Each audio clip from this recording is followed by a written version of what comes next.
Hello students, आज हम लोग हिंदी ग्रामर में कारक देखने वाले हैं ना। ये कारक क्या है ना? संज्ञा या सर्वनाम जिस रूप से वाक्य के अन्य शब्दों के साथ उसका संबंध दिखाया जाता है ना। अगर मेरे पास दो संज्ञा है या फिर एक संज्ञा एक सर्वनाम है, इन दोनों के बीच में अगर मुझे संबंध दिखाने का है तो उस संबंध दिखाने के लिए जो चिन्ह यूज किया जाता है उसको हम लोग कारक कहते हैं।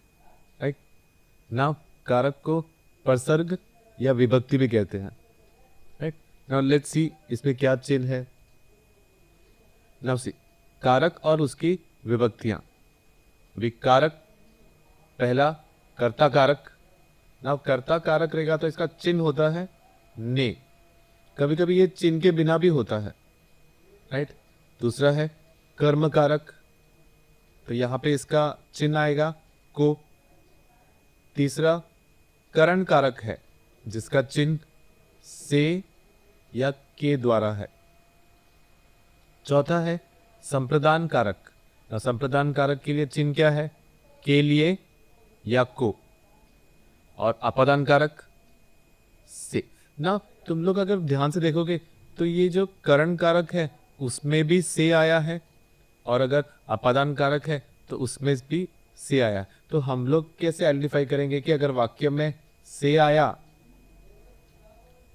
तो करण कारक है या अपादान कारक है ना? उसके लिए एक सबसे इंपॉर्टेंट हिंट क्या है, देखो। अगर अपादान कारक रहेगा ना तो उसमें रहेगा कि वो किसी चीज से अलग हो रहा है। राइट, क्या हो रहा है? वो अलग। और यहां पे जैसे आम पेड़ से गिरा ना, जब वो पेड़ से गिरता है तो वो पेड़ से अलग हो रहा है। राइट, विद्यार्थी घर से विद्यालय गया तो घर से विद्यालय गया मतलब वो घर से अलग होकर विद्यालय गया ना। अगर मैंने बोला कि माँ ने चाकू से सब्जी काटी तो चाकू से मीन्स चाकू द्वारा, तो चाकू को यूज करके। तो अगर चाकू को यूज करके या चाकू से आ रहा है तो उसमें मैं करण कारक लिखेगा। और अगर अलग हो रहा है, आम पेड़ से नीचे गिर गया तो पेड़ से वो अलग हो गया है। नेक्स्ट मेरे पास अपादान कारक के बाद क्या है? अपादान कारक के बाद है संबंध कारक। संबंध कारक में क्या आएगा? का के की आएगा, या फिर रा रे री आएगा, या फिर ना ने नी आएगा। उसके बाद अधिकरण कारक में मैं या पर। और संबोधन में हम लोग क्या करते हैं? संबोधन में हम लोग एड्रेस करते हैं, हे, अरे, ऐसे बोल के हम लोग संबोधन करके बुलाते हैं, तो वो रहेगा मेरा संबोधन कारक। तो ये कारक और उसके जो चिन्ह है उसका टेबल याद करना बहुत जरूरी है ना। कुछ कुछ स्कूल में ऐसे बोलते हैं कि याद रखो, कर्ता ने, कर्म को, करण से, संप्रदान के लिए, अपादान से, संबंध का के की, अधिकरण में पर, और संबोधन अरे। तो अगर मैं कर्ता ने, कर्म को ऐसे एक ट्यून बना के इसको रिदम में याद रखा तो मुझे पूरा टेबल याद हो सकता है। राइट, लेट्स सी एक एक डेफिनेशन क्या है। तो हमारे कारक 8 प्रकार के होते हैं। एक है कर्ता कारक जिसमें कार्य यानी कि क्रिया वो करने वाला जैसे होता है। रहमान ने गाय को मारा तो ने आया है।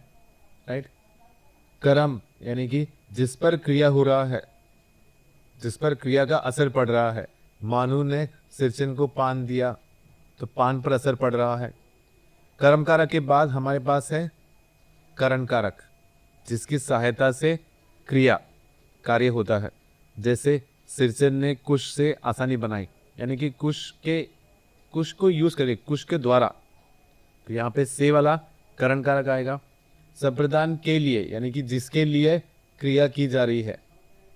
करामत गाय के लिए सानी तैयार करने लगा, गाय के लिए आया तो संप्रदान कारक। अभी जैसे करण कारक में से है, वैसे अगर मैं अपादान कारक देखूं तो यहाँ पे भी से आएगा। बट यहाँ पे क्या है, ये किसी वस्तु से दूर हो रहा है या अलग हो रहा है। जैसे गौशाला घर से 2 किलोमीटर दूर है तो ये अलग है। राइट, तो ये से अपादान कारक रहेगा।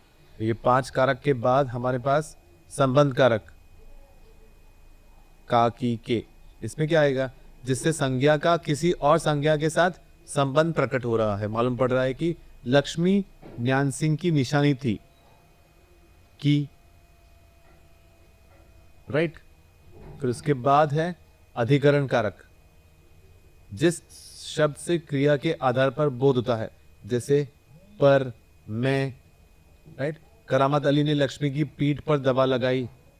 दिल्ली शहर में एक घर ढूंढ रहा हूं, मैं घर में। यहां पे शहर में जो मैं है, पीठ पर है, ये मैं और पर जो है वो अधिकरण कारक है। और लास्ट में कौन सा कारक दिया है? संबोधन कारक, जिसमें हे प्रभु, अरे प्रेमा, जरा पान भिजवाना। तो ये जो संबोधन करना है, किसी को एड्रेस करना है, इसको संबोधन कारक बोलते हैं। क्लियर? कारक में भी हमारा मार्क्स कहीं भी जाना नहीं मांगता है, इसको ध्यान से प्रैक्टिस करो। इसी प्रैक्टिस से तुम लोग को परफेक्शन अचीव करने का है। ओके।